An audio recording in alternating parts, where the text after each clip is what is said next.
తిరుమల తిరుపతి దేవస్థానానికి సంబంధించి కీలకమైనటువంటి సమీక్ష తర్వాత కీలకమైనటువంటి అడుగులు వేశారు చంద్రబాబు నాయుడు. అందులో కఠినమైనటువంటి చర్యలకి దిగారు. ఒకటి, అందరితో పరామర్శించిన తర్వాత ఇద్దరు అధికారుల్ని సస్పెండ్ చేశారు, ముగ్గురు అధికారుల్ని బదిలీ చేశారు. గోశాల ఇన్ఛార్జి హరినాథ్ రెడ్డి, డిఎస్పి రమణ కుమార్, ఈ ఇద్దరిది ప్రధాన బాధ్యత బైరాగి పట్టెడ వ్యవహారంలో అన్నటువంటి తొక్కిసలాటకు సంబంధించి వాళ్ళిద్దరు బాధ్యత తీసుకోలేదు కాబట్టి వాళ్ళిద్దరిని సస్పెండ్ చేస్తున్నట్టు ప్రకటించారు. అదే సమయంలో వాళ్ళ పైన పర్యవేక్షణ బాధ్యతల్లో ఉన్నటువంటి ఫెయిల్ అయ్యారంటూ భద్రతా అధికారి శ్రీధర్ని బదిలీ చేశారు. అట్లాగే అడిషనల్ ఈఓ గౌతమిని బదిలీ చేశారు. జేఈఓ అంటారు, కింద జేఈఓల్ని ఇప్పుడు అడిషనల్ ఈఓ అంటున్నారు, ఆమెని బదిలీ చేశారు. మరొక వైపున జిల్లా ఎస్పీ సుబ్బారాయుడిని బదిలీ చేస్తున్నట్టు ప్రకటించారు. అలాగే ఈ ఘటన మీదన దర్యాప్తు జ్యుడిషియల్ ఎంక్వైరీకి ఆదేశిస్తున్నట్టు ప్రకటించారు. మృతుల కుటుంబాలకి ఒక్కొక్కరికి 25 లక్షల రూపాయల పరిహారంతో పాటుగా ఒక్కొక్క కుటుంబం నుండి 6 కుటుంబం నుంచి ఒక్కొక్కళ్ళకి ఉద్యోగం ఇచ్చేటట్టు తిరుమల తిరుపతి దేవస్థానం తరపున అవుట్సోర్సింగ్ ఉద్యోగం ఇచ్చేటట్టు నిర్ణయించారు. వాళ్ళు ఎక్కడ కోరుకుంటే ఆ ప్రదేశంలో అన్నటువంటిది. అలాగే క్షతగాత్రులు బాగా తీవ్రంగా గాయపడ్డటువంటి ఇద్దరికి 8 లక్షల రూపాయల పరిహారాన్ని ప్రకటించారు. మిగతా గాయపడ్డటువంటి వాళ్ళకి 33 మందికి 2 లక్షల రూపాయల చొప్పున పరిహారం ప్రకటించారు.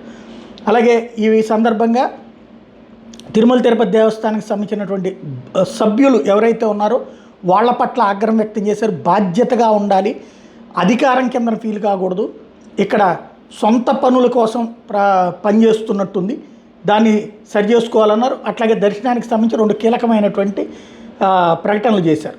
ఏంటయ్యా అంటే, ఒకటి, అసలు గతంలో ఉండేటటువంటిది వైకుంఠ ఏకాదశి ద్వాదశి 2 రోజులు సంప్రదాయం ఉండేది, దాన్ని 10 రోజులు గత ప్రభుత్వం తీసుకొచ్చింది. ఎందుకో తెలియదు, ఇది ఆగమ శాస్త్రం అవునో కాదో ఆగమ పండితులతో సమీక్షించమని చెప్పి నేను చెప్పాను అన్నటువంటిది. ఇందులో బాబు గారు కూడా తెలుసుకోవాల్సింది, గతంలో వివిధ సంస్కృత విద్యాలయాలు తిరుమల తిరుపతి దేవస్థానం తరపున నడిపేటటువంటి అన్ని విద్యాలయాల తరపున కూర్చుని సమీక్ష చేశాక తీసుకున్నటువంటి నిర్ణయం అది. దేశంలోని ప్రముఖ వైష్ణవాలయాలన్నిట్లలో కూడా అట్లాగే ఉంది. శ్రీరంగం, మేల్కోటే ఇట్లాంటి ప్రాంతాల్లో వాటితో మేము కంపేర్ చేయము అంటే ఇష్టం. ఎందుకంటే వైకుంఠ ఏకాదశి అంటే ఇందాకనే నేను ఒక వీడియోలో కూడా ప్రస్తావించాను, శ్రీనివాసుడు నిద్ర లేచిన తరువాతన కాలకృత్యాలు తీర్చుకుని ఉత్తర ద్వారంలో ముక్కోటి దేవతలకి దర్శనమిచ్చి వాళ్ళ బాగోగులు మాట్లాడతారు. కాబట్టి అది ఈ లెక్క ప్రకారం 40 నిమిషాల పాటు వాళ్ళకి సమయం కేటాయిస్తారండి. వైకుంఠంలో 40 నిమిషాలంటే భూలోకంలో 10 రోజుల పాటు అన్నటువంటిది. అక్కడ ఆయనకి మనకిక్కడ భూలోకంలో 1 రోజు, వైకుంఠంలో ఇదే 1 ఏడాది, వైకుంఠంలో 1 రోజు. అక్కడ నిద్ర మేలుకునేటటువంటిది దక్షిణాయనం 6 నెలలు అయితే, నిద్రపోయేటటువంటి సందర్భంలో మేల్కునేటటువంటి 6 నెలలు ఉత్తరాయణం. ఈ వైకుంఠ ద్వారదర్శనం అనేటటువంటిది ఆ కీలకమైనటువంటి సందర్భాన్ని పురస్కరించుకుని పెట్టింది. కాబట్టి అక్కడ ఆల్రెడీ పండితులతో చర్చించాకనే పెట్టింది. ఆల్రెడీ దేశంలోని వివిధ పుణ్యక్షేత్రాల్లో కూడా ఉంది. కాబట్టి ఇది ఆయనకి మరి ఎవరైనా ఫీడ్బ్యాక్ ఇచ్చారో లేదో తెలియదు. కాబట్టి అందులో వైసీపీ గవర్నమెంట్ గతంలో చేసింది కాబట్టి అన్నటువంటి కాంటాక్ట్ చేస్తున్నారు. ఇంకొకటి, కింద టిక్కెట్లు ఇవ్వడం ఇంతకు ముందు లేదు, అక్కడికి వచ్చిన వాళ్ళు కూడా చెప్తున్నారు అందరూ పైన అయితే బాగుంటుంది. Yes, correct. కాకపోతే రెగ్యులర్గా వచ్చేవాళ్ళు ప్లస్ దీనికోసం 10 రోజుల కోసం టిక్కెట్ల వాళ్ళు అందరూ పైకి వస్తే ఒత్తిడి కొండపైన పెరిగిపోతుంది కాబట్టినే కింద పెట్టారు.